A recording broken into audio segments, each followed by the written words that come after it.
आप सभी को हैप्पी न्यू ईयर गाइस। 2026 आ चुका है। चलो इस साल मिलकर हम अपने सारे सपनों को पूरा करें। तो देखो भाई लोग, मैं हूं आपका दोस्त और इस चैनल का होस्ट क्रिस। तो देखो, मैंने स्ट्रेंजर थिंग्स को रिसेंटली वॉच किया है, जब इसके 5 सीजन का सेकंड वॉल्यूम रिलीज होने वाला था। 20 दिसंबर से मैंने इसको देखना शुरू किया। सीजन 1 देखा, बहुत ही गजब, लाजवाब, वर्ल्ड बिल्डिंग एक नंबर, एक्टिंग की बात कर लो, वीएफएक्स की बात कर लो, म्यूजिक की बात कर लो, हर चीज में टॉप नॉच। अब बात करते हैं हमारे 3 क्लूज की।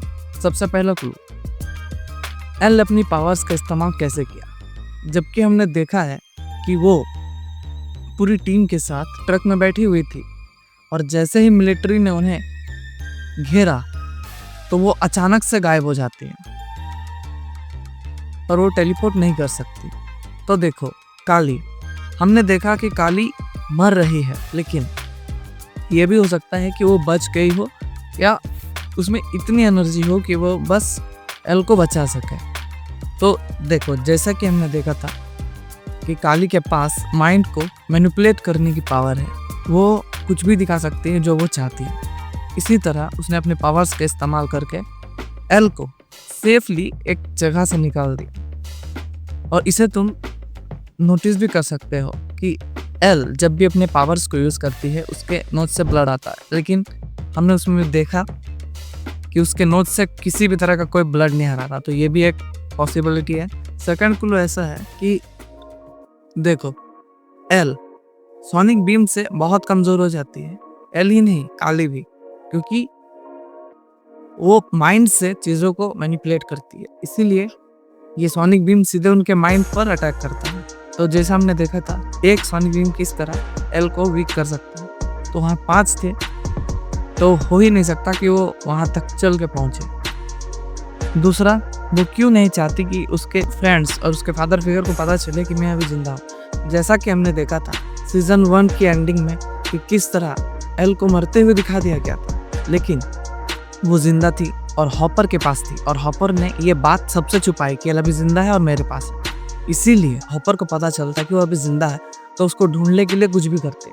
इसीलिए उसने किसी को ना पता चलने। थर्ड, हम लोग देखते हुए आए हैं कि माइक की थ्योरीज कभी गलत नहीं होती। विल की किडनैपिंग वाले बॉडी की बात करो, जब वो मिसिंग था और उसकी बॉडी मिली थी तो उसने कहा था कि ये विल नहीं हो सकता, जो कि सच था। सेकंड, हम सीजन 5 में ही देखे हैं कि किस तरह उसने विल को मोटिवेट किया और माइंड फ्लेयर की पावर्स का यूज किया विल के जरिए। थर्ड, किस तरह उसने एल को ये भरोसा दिलवाया कि तुम उड़ सकते हो, और वो दिखता भी है। हमारे लास्ट एपिसोड में हमने देखा कि किस तरह एल उड़ के गई। ये 3 चीजें हो गई हैं। तो मुझे नहीं लगता कि माइक की थ्योरी पूरी तरह से रॉन्ग है, और डेव ब्रदर नहीं चाहेंगे कि उस इतनी अच्छी सीरीज को इतनी जल्दी बंद कर दे। और तुम लोगों ने नोटिस किया होगा कि ये जो 8वां लास्ट एपिसोड है, ये कितनी जल्दबाजी में खत्म कर दिया गया है। अगर हेनरी की कहानी को और थोड़ा डेप्थ में दिखाते तो ज्यादा अच्छा होता, लेकिन कहानी को खत्म करने के चक्कर में जल्दबाजी में खत्म कर दिया। मैं तो माइक की थ्योरी पर पूरी तरह भरोसा करता हूँ। और दूसरी बात ये कि नेटफ्लिक्स नहीं चाहेगा कि उसकी इतनी कमाई करने वाली सीरीज इतनी आसानी से बंद हो। जैसे कि हमने देखा है कि किस तरह नेटफ्लिक्स ने स्क्विड गेम का भी एक अमेरिकन वर्जन बनाने की सोच रहे हैं, तो किस तरह वो इसको अपने हाथ से जाने दे सकते हैं। और तुम्हें कौन सी हिडन डिटेल्स दिखी हैं लास्ट एपिसोड में, जरा कमेंट में बताना।